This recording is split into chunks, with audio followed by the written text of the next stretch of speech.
There are places in this world where the screams of the past still echo through the halls, places where the walls witnessed unspeakable horrors, and the tortured souls that once inhabited them remain trapped, refusing to move on.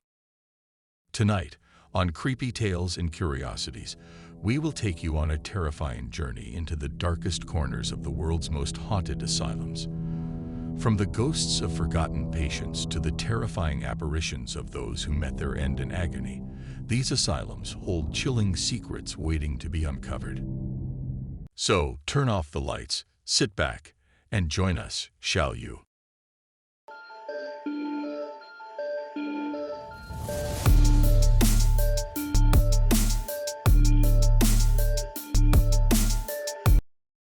Our first stop is one of the most infamous haunted locations in the United States, Waverly Hills Sanatorium.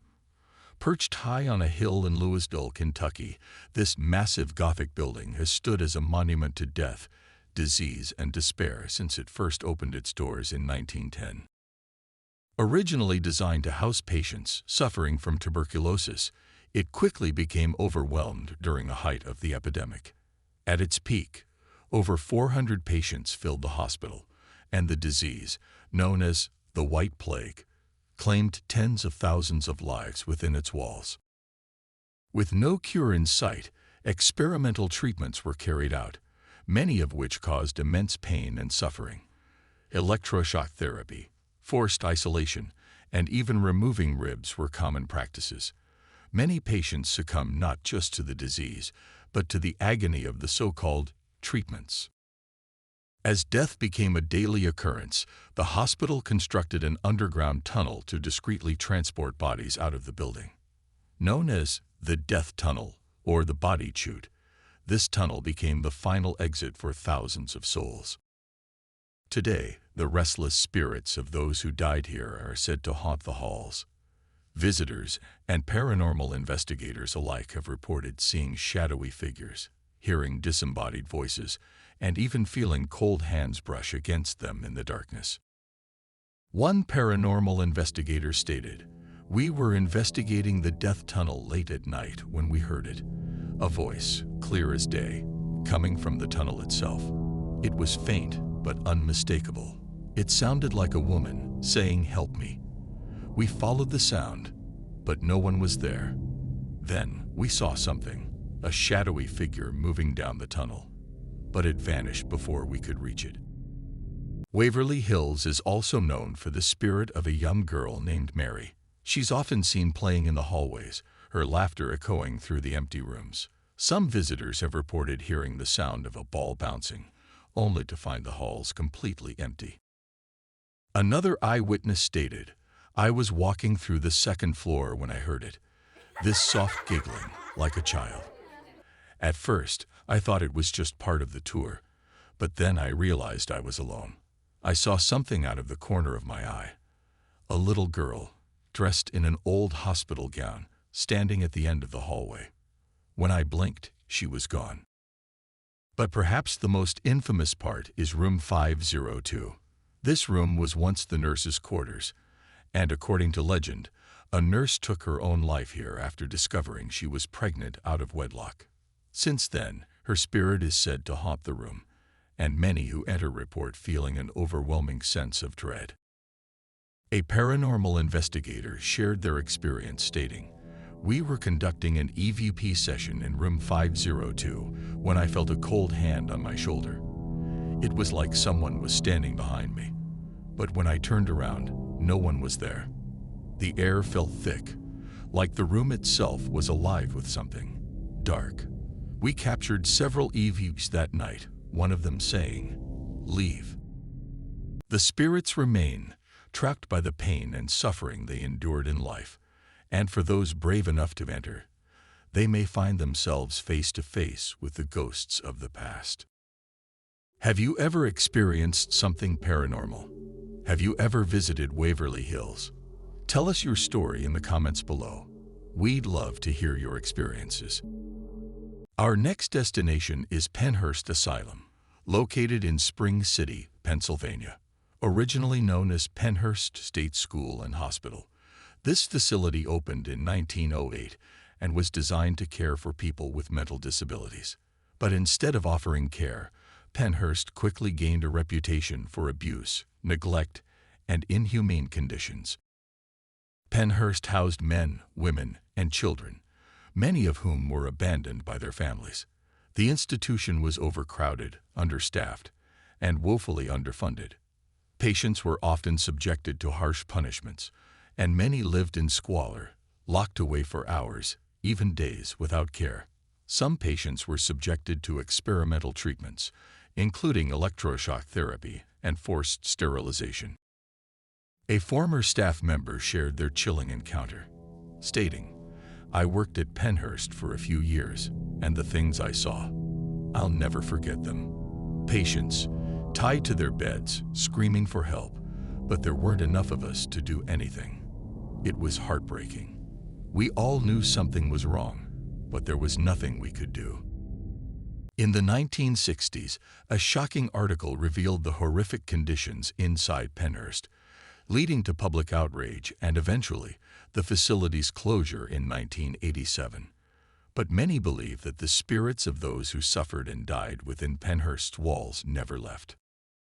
One of the most frequently encountered spirits is that of a young boy named Howie. Visitors often report hearing his voice calling out from the darkness, asking for help. Some have even seen his ghostly figure darting through the hallways. A paranormal investigator had this to say about their experience. "We were in one of the old dormitories when we heard it, a child's voice, faint but clear. He was saying, 'Help me.'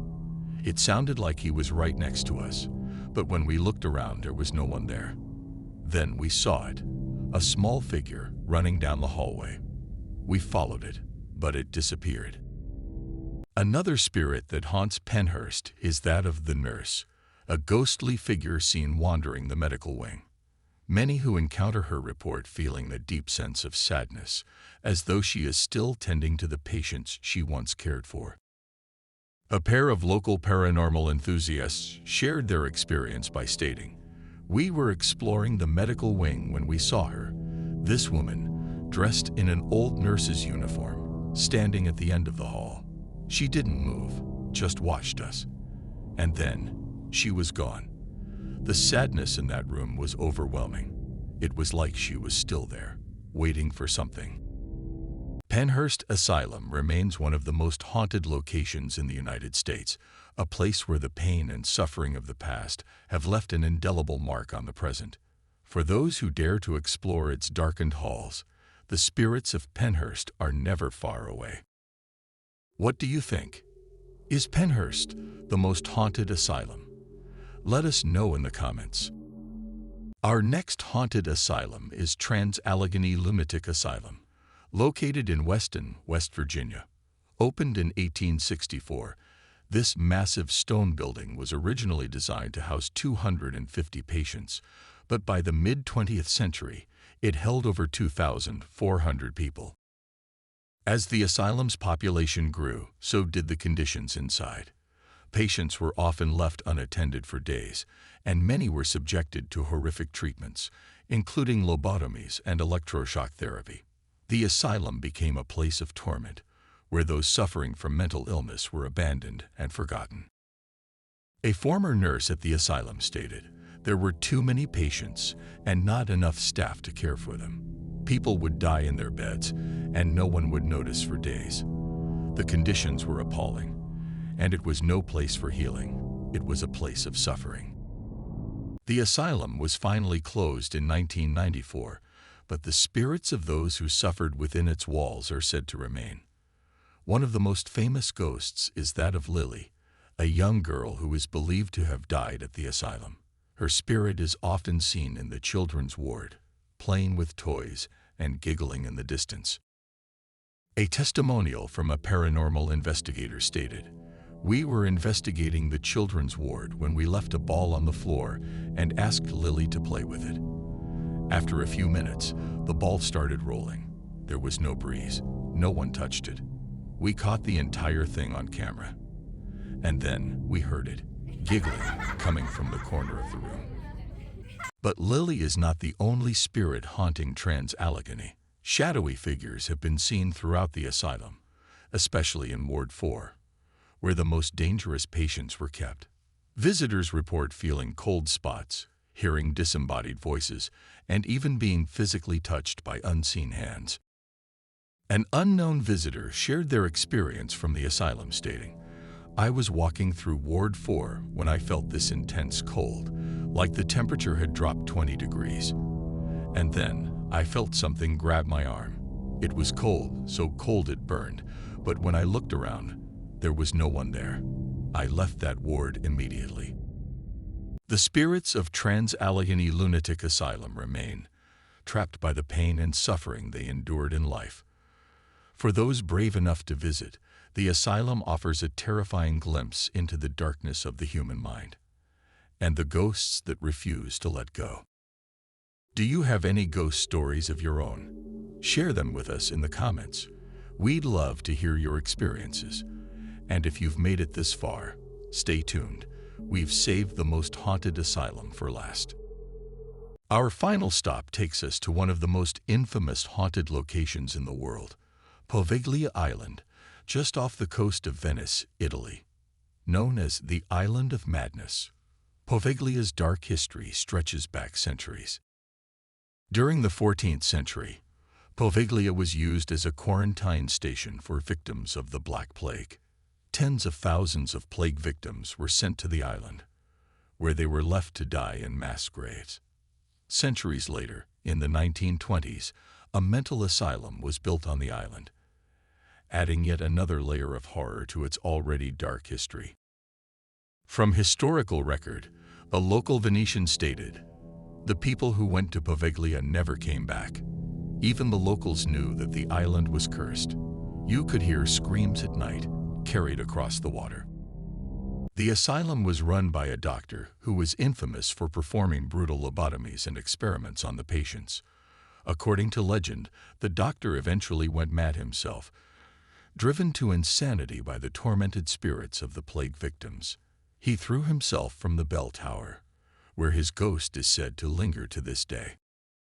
A testimonial from a recent paranormal investigation stated, "We were exploring the island when we heard it, a blood-curdling scream coming from the direction of the bell tower. It was so loud, it felt like it was right next to us. We didn't stick around long after that." Today, Poveglia remains abandoned, with local authorities prohibiting access to the island. But many believe that the spirits of the plague victims and the asylum's patients still haunt the island, trapped by the horrors of the past. From the haunted halls of Waverly Hills to the cursed island of Poveglia, these asylums are a testament to the suffering and torment that once took place within their walls.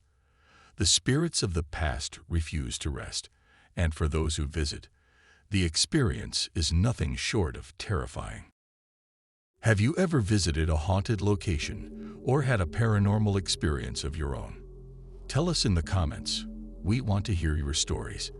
And if you enjoyed this deep dive into the world of haunted asylums, don't forget to like, subscribe, and hit the bell icon to stay updated on all our creepy explorations. Until next time, my friends.